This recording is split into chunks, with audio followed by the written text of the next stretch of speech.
PAPFAC 2026 के जो भी कैंडिडेट्स प्रिपेयर कर रहे हैं, तो हमने कल आपको पेपर 2 से रिलेटेड कुछ बेसिक एस्पेक्ट्स आपको बताए थे। वह आपको कैसे 100+ लाने हैं। तो जैसा कि आप अवेयर हो कि पेपर 2 में हमारे 6 क्वेश्चंस होते हैं। फर्स्ट क्वेश्चन जो आपका है वो ऐसे है। ऐसे ही एक ऐसा क्वेश्चन है आपके पास जिसमें चॉइसेस हैं। मीन्स 6 टॉपिक्स दिए हुए हैं और 4 पे आपको लिखने हैं।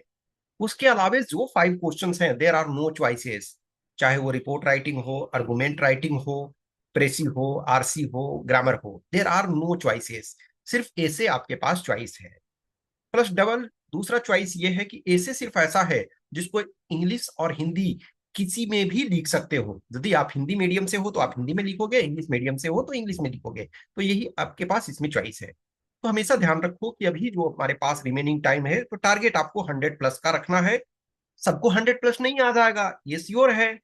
आज तक सबको आया नहीं, कम ही कैंडिडेट्स को 100+ आते हैं। लेकिन यदि आप अवेयर रहोगे तो डेफिनेटली आप ला सकते हो। लेकिन उसके लिए आपको प्रैक्टिस करने की जरूरत होगी, आपको बेसिक कंसेप्ट क्लियर करने की जरूरत होगी, आपको ग्रामर वगैरह बेसिक करने की जरूरत होगी। कुछ चीजें हैं आपको इसमें डिस्कस करेंगे और फिर आगे और निरंतर आपको चलता रहेगा। सबसे पहली बात है कि आपके जो एसे होते हैं वो 300 वर्ड्स के होते हैं। इस चीज को ध्यान रखो। 300 वर्ड्स के एसे और 1000 to 1200 के एसे, इसमें डिफरेंस होता है। इनफैक्ट 2012 जब मैंने फर्स्ट टाइम इस एग्जाम को दिया था तो ऐसे 800 वर्ड्स के होते थे। इनफैक्ट वन ही ऐसे लिखना होता था। तो 800 वर्ड्स के यानी 4 चॉइसेस थे और 4 में से वन लिखना था। 2013 जब मैं सिलेक्शन लिया तो फिर ये हो गया कि आपके 4 ऐसे लिखने हैं और तब से यही पैटर्न आपको चलता आ रहा। तो 300 वर्ड्स के ऐसे लिखने हैं। किसी भी ऐसे में सबसे जरूरी क्या होता है? सबसे पहला जरूरत है कि टॉपिक को आपको समझना है। Understanding the topic is the most important aspect. जब तक आप टॉपिक को नहीं समझ पा रहे हो तो आप अच्छा ऐसे लिख ही नहीं सकते हो। तो सबसे पहले टॉपिक को समझना है कि टॉपिक में कहना क्या चाहता है, डिमांड उसका क्या है। तो टॉपिक को सबसे पहले आपको समझोगे कि टॉपिक पॉजिटिवली टोन्ड है या निगेटिवली टोन्ड है, क्रिटिकल इवेल्युएशन का होता है या वे फॉरवर्ड, इसमें एक तरह से सॉल्यूशन हमको जरूरत है। तो यदि पॉजिटिवली टोन्ड है तो हमको जो ज्यादा फोकस है पॉजिटिव एस्पेक्ट्स को देना है। निगेटिवली टोन्ड है तो हमको ज्यादा एस्पेक्ट जो फोकस है वो निगेटिवली टोन पे। तो सबसे पहले समझ कि क्यों आखिर वो पूछा गया, क्या इसका मकसद है, क्या इसके पीछे लॉजिक है। सबसे पहले तो वो आपको समझना होगा। जब भी आपको जैसे ही as soon as paper start होता है 5 to 6 मिनट आपको जो टॉपिक आपको सेलेक्ट करने हैं। जो टॉपिक्स देखो, दो चीजें हैं। 6 में से 4 आपको लिखना है तो इधर सेलेक्ट करो या एलिमिनेट करो। यदि आपको सब आ रहा है तो बेस्ट जो आ रहा है उसको 4 सेलेक्ट करो। कुछ टॉपिक नहीं आ रहा है तो उसको एलिमिनेट करो। जैसे भी हो आपको इधर 2 एलिमिनेट करना है या 4 सेलेक्ट करना है। अब जो 4 आपका सेलेक्ट हो गया तो हर टॉपिक पे कम से कम 1.1 to 1.5 मिनट्स ये दो कि एक्चुअल में ये टॉपिक का मीनिंग क्या है, क्या इसमें कहना चाह रहा है। उसके बाद फिर रफ ड्राफ्ट करोगे, ठीक है। तो सबसे पहले आपको या तो 2 एलिमिनेट कर लो या 4 सेलेक्ट कर लो, जो भी आपको सुटेबल लगता है। और फिर आपको ये कर लो कि उस टॉपिक में पूछना क्या चाह रहा है, क्यों दिया गया, क्या इसके टोन है। फिर उसके बाद रफ वर्क आपको 2 minutes each two, depending on 2 to 3 minutes आपको ईच टॉपिक को रफ वर्क करना है। क्या क्या डायमेंशन हमको इंक्लूड करने हैं। फिर उसके बाद आपको लिखना है। यानी लिखने का काम आपको एक तरह से देखा जाए तो ऐसे नॉर्मली हम यदि देखें तो आपके पास आइडियली एक तरह से 18 मिनट्स हैं वन ऐसे लिखने के लिए। तो आपका 1.5 मिनट्स तो ऐसे चला गया। 2 मिनट्स आप रफ वर्क में या 2.5 मिनट्स करो तो आपके पास 14 मिनट्स बचते हैं। सॉरी, हाँ 14 मिनट्स बचते हैं। तो 13 to 14 मिनट्स में आपको लिखने की आदत ये डालनी है। यानी कि एवरी मिनट जो आपको है वो 23 वर्ड्स के आसपास लिखना है। ये सारी चीजें जब ग्रेजुअली आप प्रैक्टिस करोगे तो आपके पास आएगा। It is not one one day का ये गेम है, आपको धीरे धीरे चीजों को समझना है। तो पहला आपने टॉपिक को समझ लिया कि यस सेलेक्ट कर लिया, फिर समझ लिया कि क्या टॉपिक पूछना चाह रहा। उसके बाद आपके जो 3 कंपोनेंट्स हैं, एक आपका इंट्रो, एक आपका मेन बॉडी और एक आपका कंक्लूजन। इंट्रो में टॉपिक को आपको आइदर किसी कोटेशन से, definition, small anecdote, small story, story वाला फॉर्म को और एनेक्डोट को कोशिश करना है कि बहुत ब्रीफ में, और स्टोरी तो कोशिश करो कि ना लिखें तो ज्यादा अच्छा है, क्योंकि फिर उसमें बहुत ज्यादा शब्द चले जाएंगे। आपके जो टॉपिक्स होते हैं वो छोटे होते हैं। तो इंट्रो में आपको ओपन करना है, क्या ये ऐसे है, तो आइदर डेफिनेशन, कोटेशन, कोई रिसेंट न्यूज, कोई डेटा, कुछ से भी, या क्वेश्चन आप पूछ सकते हो। कुछ भी तरीके से आपको इंट्रो देना है। इंट्रो में जनरली कोशिश हमको ये करना होता है कि सामान्यतः 20% वर्ड्स जो है हम इसमें डिवोट कर सकते हैं। अब 18%, 20%, 20% से ज्यादा आपको नहीं करने की जरूरत है। यानी 20% यदि करते हो तो 60 वर्ड्स आपके एक तरह से होते हैं। सेम कंक्लूजन में 20% वर्ड्स आपको देने हैं। कंक्लूजन में इधर उसको क्लोज करोगे, कोई वे फॉरवर्ड होगा, या आप सजेशंस दोगे। तो 20% आप अप्रोक्स। ध्यान रखना कि जब इंट्रो हम किसी टॉपिक को लिखते हैं तो वो टॉपिक एटलीस्ट इंटरव्यू जो एग्जामिनर है, जो आपका कॉपी चेक कर रहे हैं, उनको पता चल जाए इंट्रो से कि क्या ये टॉपिक में लिखना चाह रहा है। फिर मेन बॉडी जो है, तो आपके पास 60% वर्ड्स, एक तरह से 180। एक चीज ध्यान रखना कि 10 to 20% हम एक्स्ट्रा कर सकते हैं। लेकिन एक चीज और ध्यान रखो कि हमारे पास 3 पेजेज हैं। इनफैक्ट कर सकते हो 2.8 pages. I am saying 2.8 pages, क्योंकि फर्स्ट पेज तो होगा, उसमें क्वेश्चन भी तो लिखा रहेगा, तो थोड़ा स्पेस तो वो भी आपका लेगा। हिंदी और इंग्लिश दोनों में क्वेश्चन लिखा हुआ है तो थोड़ा स्पेस लेगा। तो 2.8 पेजेज हैं रफली। ऑब्वियसली नंबर काउंटिंग तो 3 पेजेज है। कोशिश आपका ये होना चाहिए कि एवरी जो पेज है उसमें 110 से 125 वर्ड्स इस रेंज में होना चाहिए। सपोज करो कि फर्स्ट पेज जो है उसमें तो आपका क्वेश्चन भी दिया हुआ है, तो 100 वर्ड्स आपने लिखा। नेक्स्ट दो में सपोज करो कि 120 लिखा, तो 120 आपका 240 350 वर्ड्स हो जाएंगे। तो आप उतना तक जा सकते हो। तो ये भी ध्यान रखना है कि हमारे पास एक तो टाइम कांस्टेंट है, यानी 18 मिनट्स में सारा चीज करना है, और स्पेस कांस्टेंट है कि 3 पेजेस आपके हैं। बहुत बार छोटे ऐसे लिखने में चैलेंज होता है, इसी वजह से मैंने आपको कल वाले में भी बताया कि कुछ बच्चे ऐसे हैं जो सीएससी में अच्छे कर ले जा रहे हैं, लेकिन इसमें थोड़े कम मार्क्स ले आ पा रहे हैं। ऐसा नहीं, सिलेक्शन हो रहा है इनका, लेकिन इसमें रिलेटिवली वो नहीं कर पा रहे हैं। क्यों? क्योंकि उनका हैबिट जो है वो बड़े ऐसे लिखने का है। तो अभी से आपको जो भी है छोटे ऐसे भी लिखने की आदत डालनी है। यदि सीएससी का भी आप कर रहे हो, सीएससी का भी प्रिपरेशन कर रहे हो, तो भी ये एग्जाम दे रहे हो, तो इसमें छोटे ऐसे लिखने की आदत डालनी। अब देखो मेन बॉडी में यानी कि 180 आइडियल एक तरह से, लेकिन आप 200 220, सपोज करो 200 to 220 वर्ड्स एक तरह से। तो कोशिश आपको करना है कि इधर 3 इश्यूज को उठाओ या 4 इश्यूज को उठाओ। सब टॉपिक्स अलग अलग टाइप के होंगे, तो इस चीज को ध्यान रखना है। जो क्वेश्चन है, क्वेश्चन आप कुछ पूछते हो तो वो आप इंट्रो में पूछो। कंक्लूजन में क्वेश्चन नहीं पूछना है। कंक्लूजन में आपको क्लोज करना है, कोई सॉल्यूशन देना है, कोई सजेशन देना है, कोई वे फॉरवर्ड करना है। ठीक है। हम इसमें से कुछ जो लास्ट कपल ऑफ इयर्स में आए हुए हैं वो क्वेश्चन आपको जस्ट दिखाने की कोशिश कर रहे हैं।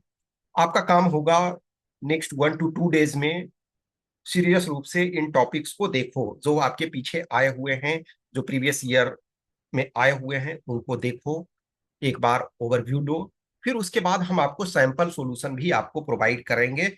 जो आप सिलेक्टेड बच्चे हैं, तो एक दो कैंडिडेट्स के मैं बीच बीच में आपको प्रोवाइड करते रहता हूँ।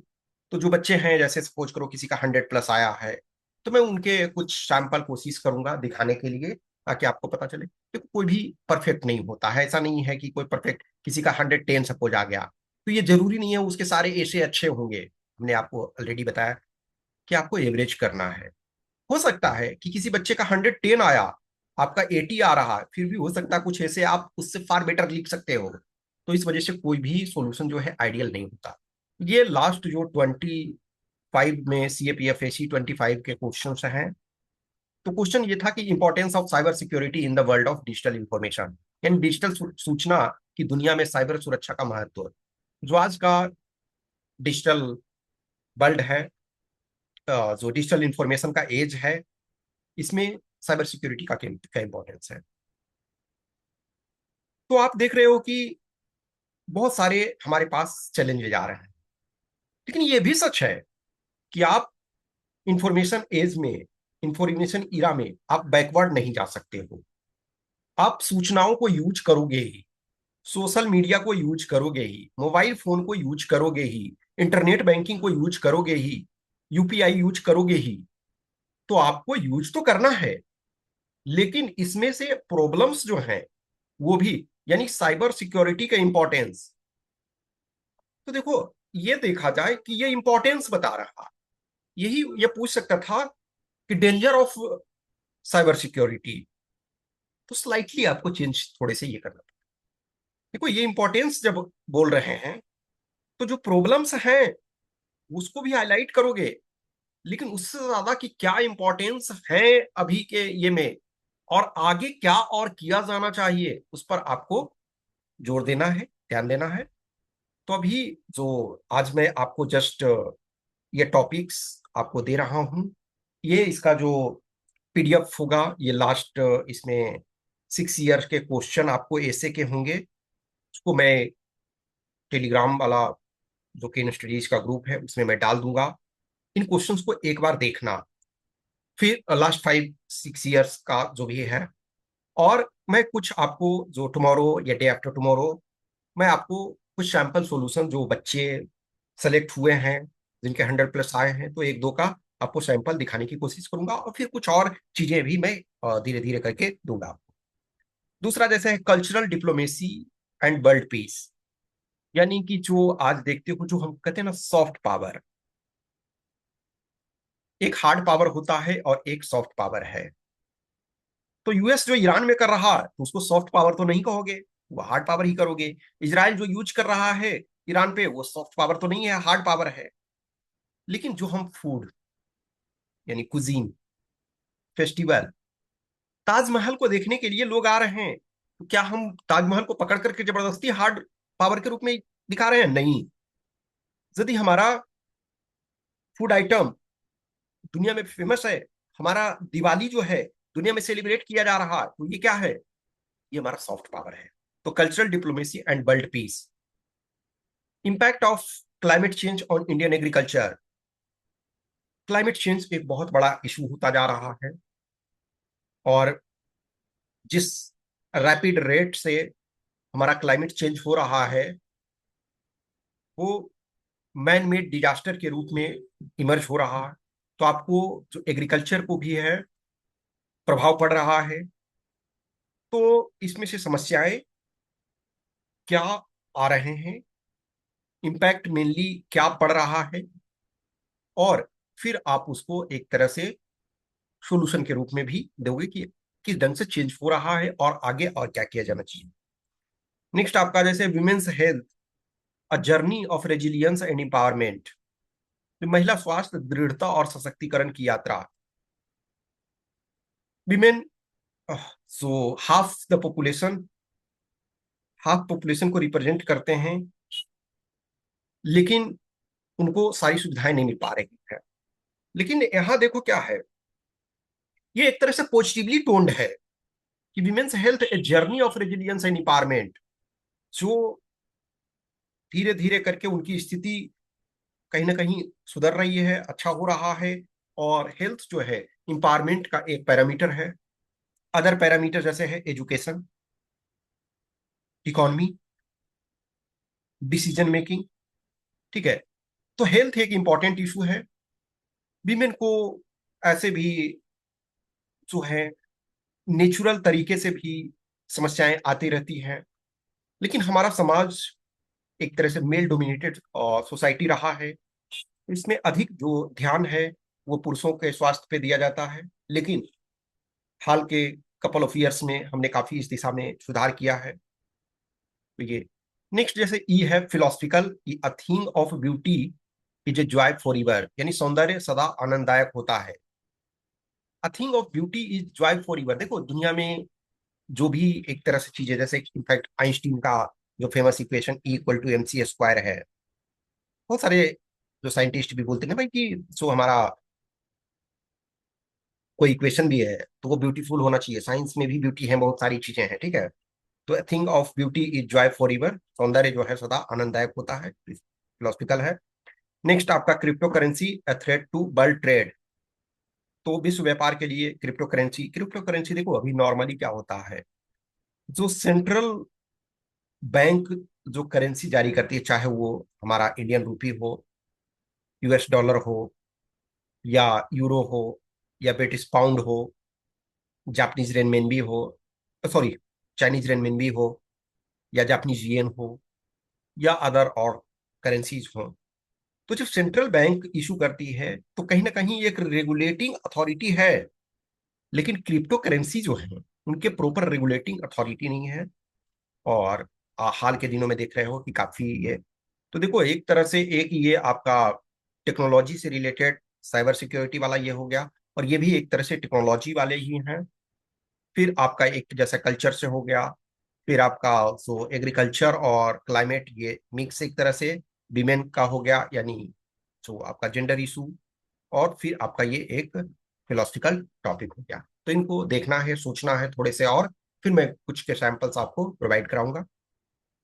नहीं, ये 24 वाले टॉपिक्स हैं। डिजिटल इकोनॉमी, देखो वहाँ आपके जो थे कुछ कुछ चीजें देखो मिक्स हो रहा है ना एक तरह से, जो क्रिप्टो करेंसी कहीं ना कहीं आपका वो डिजिटल इकोनॉमी का एक भाग ही है, ठीक है।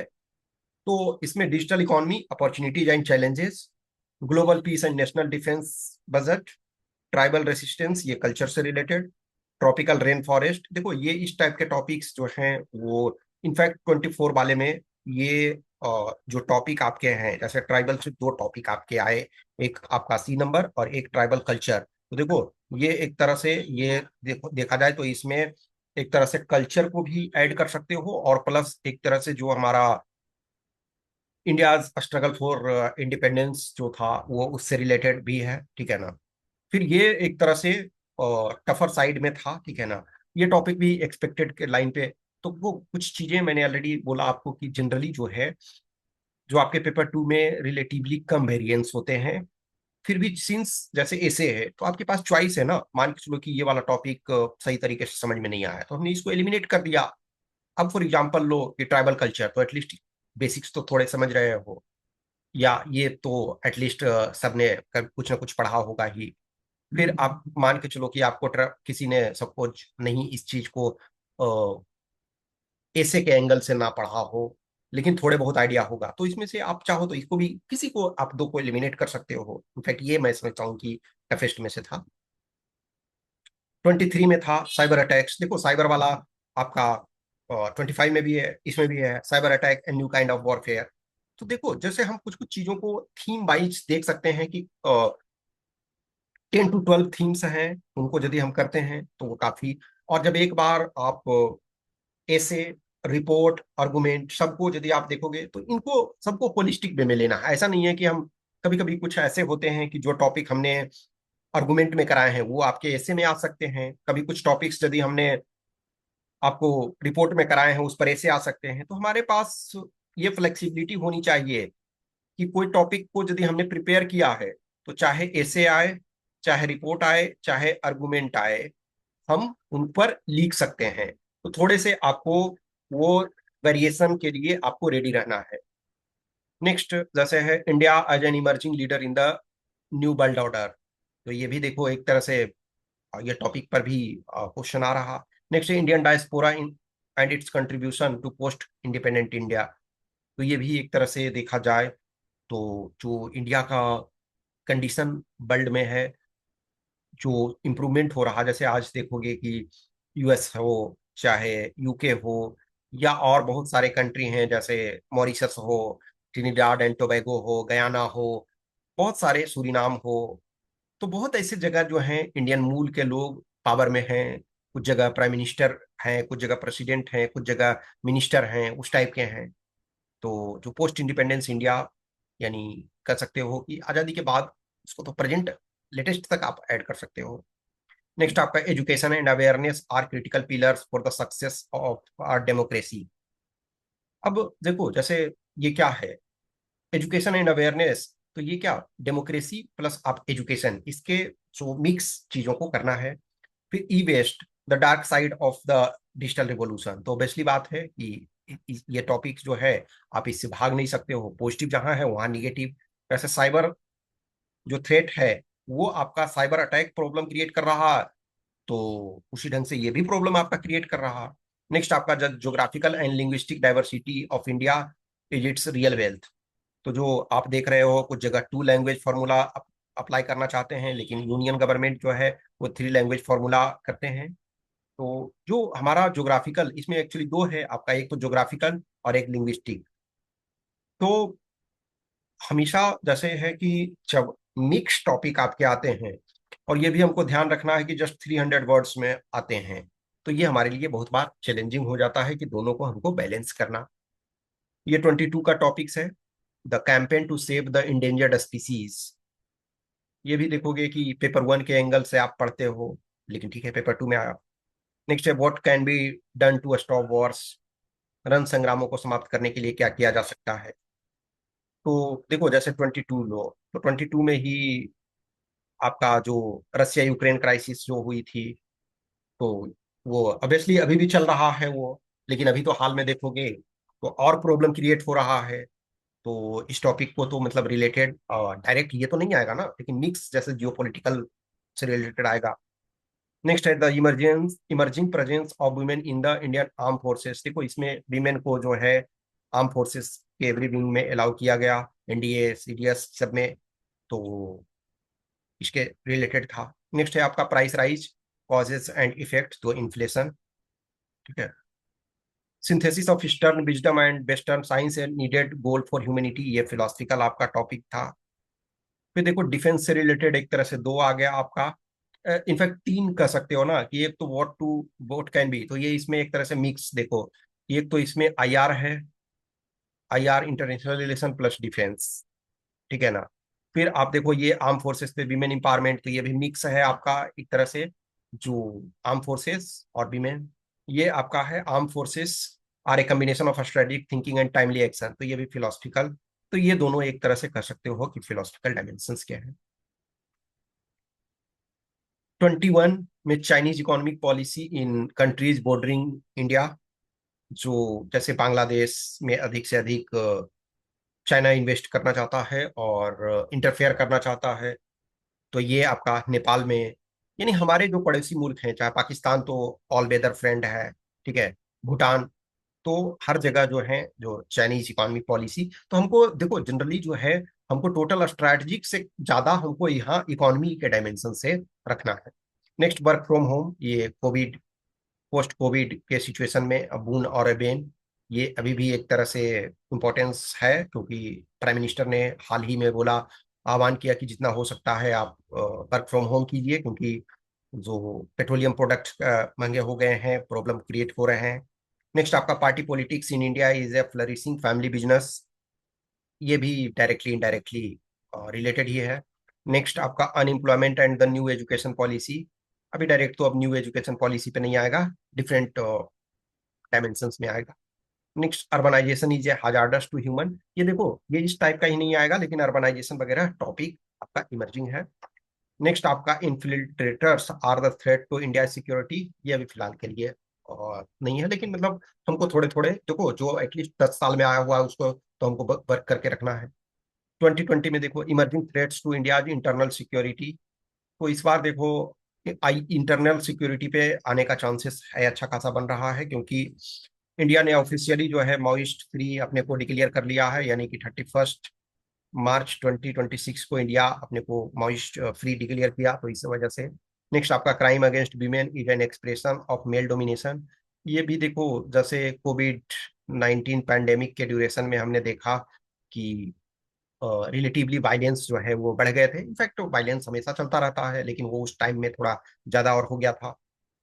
Crisis of credibility in Indian electronic media, ये आज भी देखते हो, ये पेरेनियल टॉपिक है, ये हमेशा इंपॉर्टेंट रहता है। Next, security, securing India's international border is a challenging exercise for the Indian arm forces. अभी देखो, जो ऑपरेशन सिंदूर के 1 ईयर कंप्लीट हुए, तो इम्पोर्टेंट है। Parenting in A competitive Indian society is a challenge, ये सोसाइटी भी है और इसको कह सकते हो फिलोसफिकल डायमेंशन से एक्सप्लोर करना है। Next, ensuring social justice is a human right. तो ये 6 ईयर्स के टॉपिक हैं, आपके पास होगा ही, फिर भी मैं इसको आपको सेंड कर दूंगा टेलीग्राम वाले ग्रुप में। आपको देखना है, आप थोड़ा सी थॉट दो, कुछ सैंपल्स आपको मैं प्रोवाइड कराऊंगा धीरे धीरे करके। और देखो, हमेशा ध्यान रखो कि जो अब प्रैक्टिस आपको करना है, मैंने कल के जो पेपर 2 में कैसे अच्छा करें उसमें हमने आपको बताया था कि एक 100 मीटर रेस होता है, और एक सपोज 800 मीटर है, या एक मैराथन है 42 किलोमीटर प्लस का। तो जो यहाँ स्ट्रेटजी वर्क कर रहा वो यहाँ नहीं करेगा, और जो यहाँ कर रहा वो यहाँ नहीं वर्क करेगा। तो आपके ऐसे 300 वर्ड्स के हैं। देखो कितने आपको वर्ड्स जनरली लिखने हैं, तो 300 × 4, तो 1200। इनफैक्ट इसको करो 1400। वैसे देखा जाए आइडियल 1200 है, लेकिन आप 1400 कर सकते हो। यहाँ साइड में मैं लिख दे रहा हूँ 1400। आर्गुमेंट्स हैं, तो 300 × 2, तो 600, इसको 700 करो। रिपोर्ट है 200 × 2, तो 400, इसको 500 करो। आपके प्रेसी हैं, तो प्रेसी में एक तरह से उसको लेकिन समझना भी, वो भी टाइम लगता है ना, ऐसा नहीं है कि उसमें।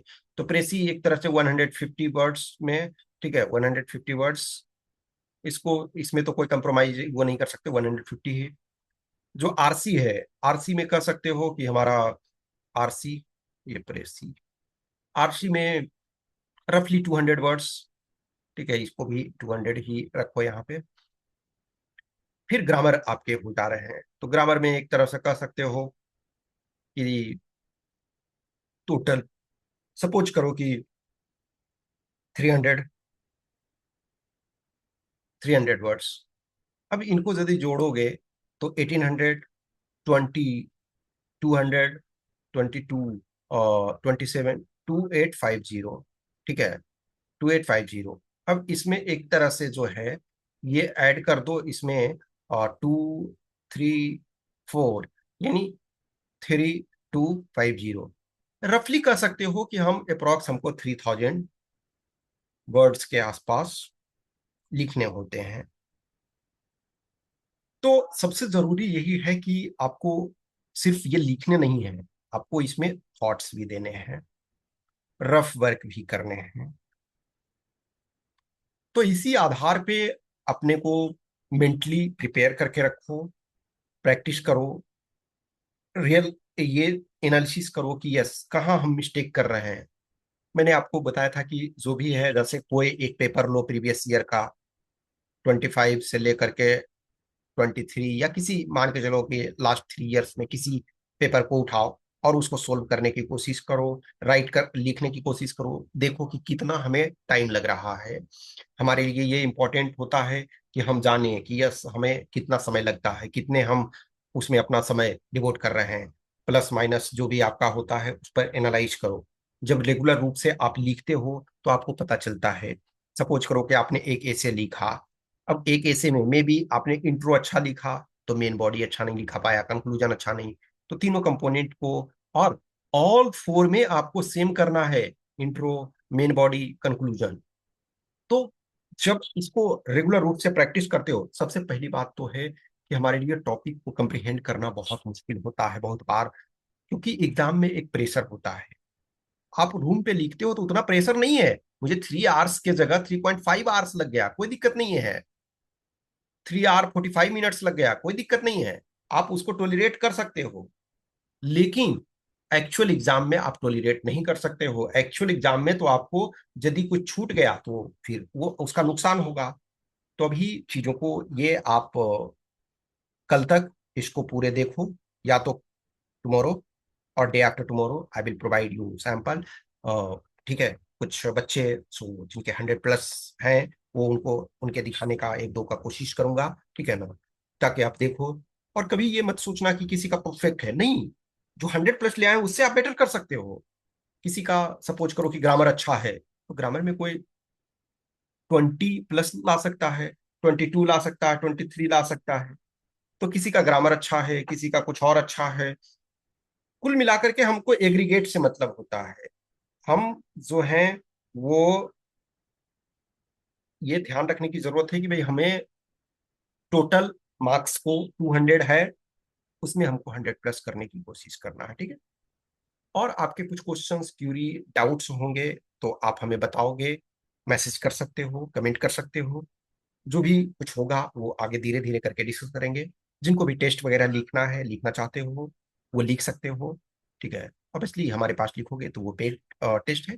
आप अदरवाइज ऐसे ही अपना खुद से प्रीवियस ईयर पेपर को उठाओ, उसको लिखो, प्रैक्टिस करो, या कुछ करंट के टॉपिक आपको मिलते हैं उस पर लिखो। आपके पास अपनी चॉइसेस हैं, ठीक है। Thank you.